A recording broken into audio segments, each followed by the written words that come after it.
reduce this, if we reduce that, what happens? You lose volume. You lose volume, right? But it works. But it was kind of playing in to the strategy we're talking about over here. Do we need 63,000 pounds? Probably not. Mm-hmm. So what we did was we took a two model approach. We reduced that, we reduced the volume in here to what we thought would be better and that it would work. We increased that angle of repose to, I think, like, I don't know, let's call it like, I think 42 degrees. So significantly. It looks a little funny because you got like these big cones kind of coming down. It isn't as nice looking as that, or I don't know, to me, it looks a little bit awkward. And then you have a 550 cubic foot model, and which we call, kind of like our USA standard model, okay? Because if you're filling it up, you're never, if you fill that up with sand, you're still probably not going to get there on the road. And then we have a 725 cubic foot model, which I'll get into in a minute.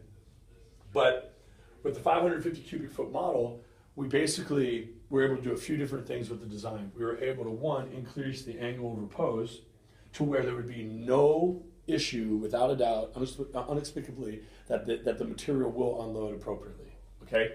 We were able to remove the aerators, which the aerators, again, we can get into that later, we talk about that, but it requires additional tubing, and I viewed that as a risk when you're bringing this stuff like overseas and everything, like just something else to break, and I didn't want to break that. I didn't want to have that liability or just warranty parts and things like that. Also, you had a tube that was rolling this way, and this is just like your standard unloading tube, right? But we also had another tube, which is on that one, which is that aerator tube. Mm-hmm. So we were able to reduce some weight by removing that tubing and removing the complexity that it goes in one area and it comes out one side. So that tube that's on there now is going to be removed? It's gone. Yeah. Okay. So they were talking about, hey, we want that tube. We were designed for it. We can do it. We don't want it right now. Okay. But if they said, hey, listen, we want to put this in cement. Cement needs the aeration to do that. We'd do it. Sure. So that's why we, so we were able to kind of optimize the design. There is a thing, there's probably more than you guys need to know, but there also is something called a center of gravity, okay? Right. And the center of gravity is very important, mostly because of rail, okay? They require a specific center of gravity that, like, it can't be, I think, over, like, 72 inches completely full. So when you're talking about, basically when it's completely full, the center of gravity, and that's a vertical and horizontal. So if you look at a 3D perspective, the center of gravity has to be perfectly balanced as well, so that, when it's going around a turn or something, this thing doesn't fall off and cause a fatality or any type of injury reportable injury. So anyway, so we we were able to optimize the design to make it work for that, right? Okay. But then we said, well, shoot, what if we want to get some additional, this obviously makes us good for North America, but economically, where we deliver the most value, remember when I was talking before about 18 tons versus like 34 tons? Yes. Well, this is only 25 tons, right? That's only 25 tons of product. So if they're moving 18 tons in here, it's beneficial, not as effective economically, right?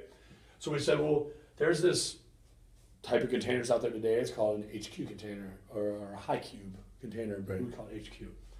And instead of it being 8'6", it's 9'6".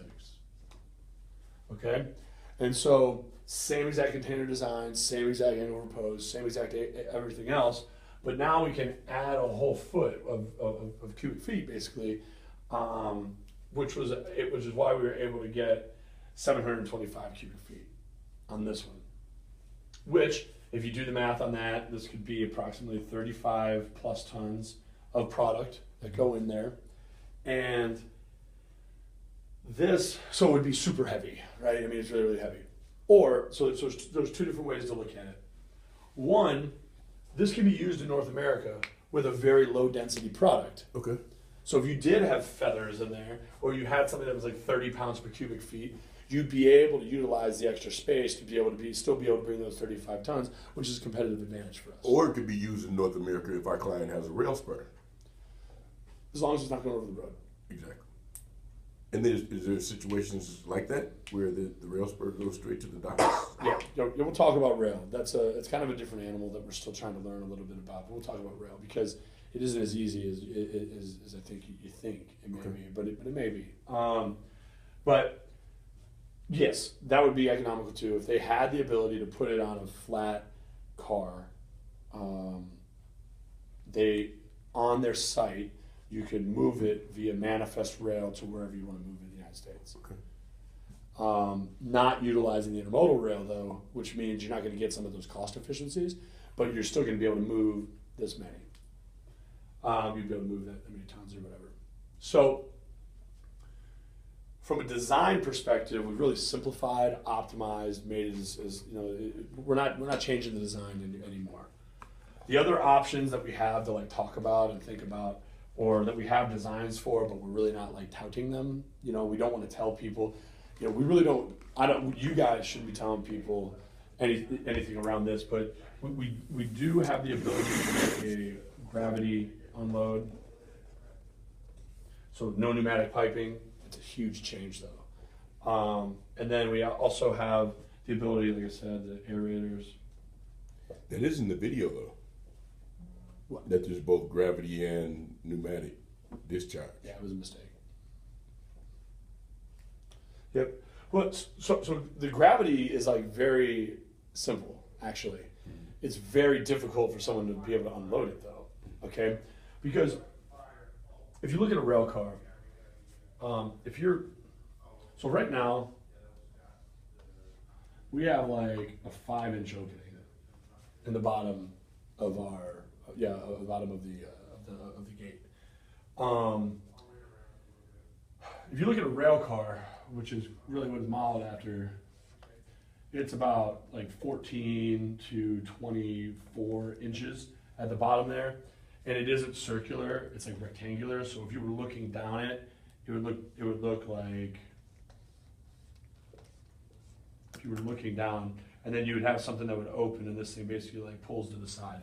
So you're talking about significantly changing this. Also, if you look at the frame structure so we're just looking at the hopper right now, right? But if you're looking at the frame structure, you have these these brackets that are there to hold the frame of the container, and in that. And holding that frame, it'd be very difficult to be able to get any type of conveyor that's under there. Not to mention, you'd have to be on the ground to unload it. So you'd have to literally take it off a truck or something. So you're just talking about huge amounts of complexity. And so whenever I'm talking to anybody about stuff and I start saying, well, hey, not only do you have to change up your whole entire supply chain, you have to change up your whole entire unloading process, you have to change up how you're doing it, you have to buy a bunch of equipment. You're going to do, like anyone that you're talking to, you're going to be like, man, it's a lot of change for what? It better be like the best thing since sliced bread, because it's just not going to work. So that's why we kind of said, like, we don't really want to do a gravity model. That really isn't. Now, if somebody came to us and said, listen, I'm in, I like it, I have all that stuff in place already, and I just need something that's unloaded, it's a very easy thing for us to do. But I haven't met that person yet. Mm-hmm. The aerator, I'm not a big fan of that design, but it's available as well for us to be able to do that. We can go out there and take a look at that later. So I guess that's the 101 on design and why we did what we did and how we got here. So does that all make sense? Any questions? So our main thing really is to get out the standard container and only focus on the high cube for, I guess, large volumes. No, the high cube again is low density products, right? Or international. Okay. There's a few key questions you can always ask. What are the road restrictions where you're sending it? Asia, not really any road restrictions. Okay, well, hey, we can put more product there. Mm-hmm. Where's it coming from? Where's it going? It's really a matter of so the amount that you're shipping really doesn't matter. Right. You know, it's really where you're shipping it to is going to allow whether that's going to be able to work or not.